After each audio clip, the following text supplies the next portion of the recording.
crowd, we've been talking to people about what this means as far as and we'll get the mayor over here too, so we're going to get everybody involved. The current mayor and a person who's possibly going to run for mayor one of these days. He's running. He's running, okay. And everybody's running here. Everybody's running here. Everybody's running, celebrating. What are you guys seeing out here? It's a joyous occasion, very peaceful. It's an incredible moment in our history as a city, and obviously for the people of Cuba, hoping that this is a provocatory moment of change in the island. What I see here is that the polls have been wrong. Because I envision, when Castro died, I always thought when Castro died, because he had to die someday, that all the people were going to be here in Southwest 8th Street celebrating. And yet, there are more young people than all the people here celebrating. What that means is that there is a common denominator. It doesn't matter if you feel that changes are good from the part of the United States or not. What matters is that people do believe, and everybody, young people and all the people do believe that Fidel Castro is the person that hurt many generations in Cuba. And they're celebrating not the death of a human being, they're celebrating the death of a dictator.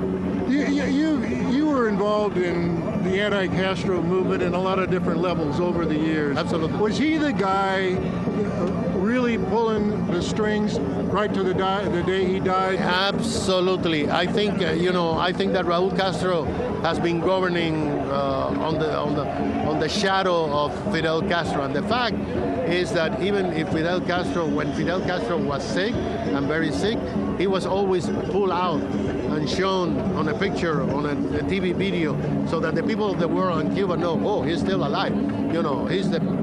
He's the number one. He's the comandante. Yeah, no, he's the comandante. He's the guy that had all the juice. Absolutely. He's the guy that I think, Hank, that this will bring change in Cuba psychologically.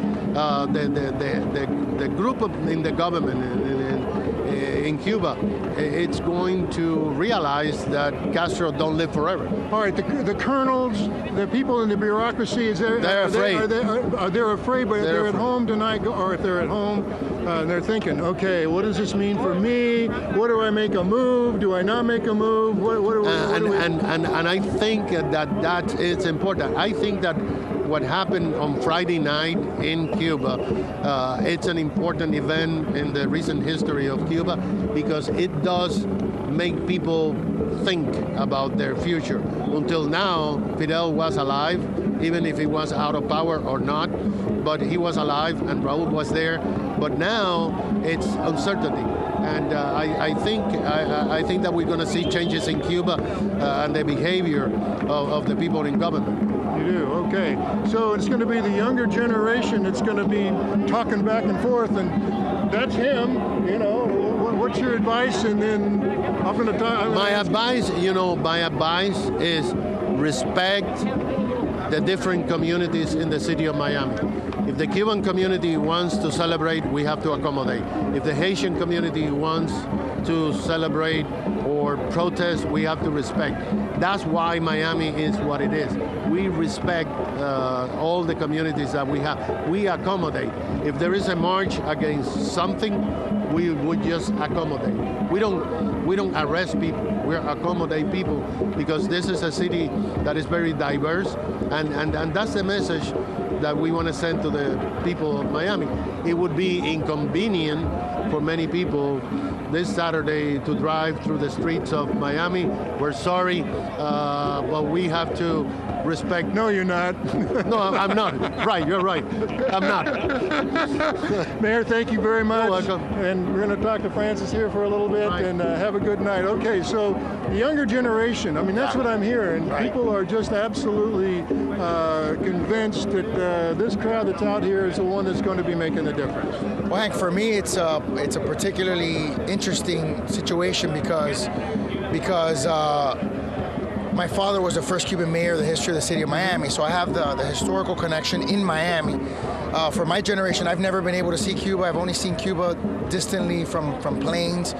And this is hopefully what's going to be an opportunity. And I think what you see in the young people here is an enthusiasm and a love for this country as it's manifested in its hopeful connection to the country that's 90 miles away from us, Cuba. So it's really an important moment for our generation. It's a moment that our generation can really demonstrate what we've established here in the city of Miami, this diaspora that is the city of Miami. I've always thought that the biggest indictment on the system of Cuba was our success here in Miami, the political power that we've accumulated, the economic power that we've accumulated. And I think for me, it's just a very special moment to be able to see this, what will hopefully be a transition. Other cities like Tampa and Jacksonville have sent city and county commissioners to Cuba.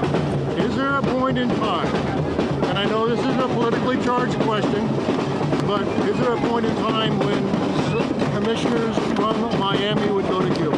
I think there is, but the point is when it becomes democratic. I think that's the point in time where everyone's going to feel free to be able to go there, when there's freedom of the press, when there's freedom of expression, when there's democracy, and when there's an end to this repression that we're seeing constantly. Great. Thank you very much for talking to us.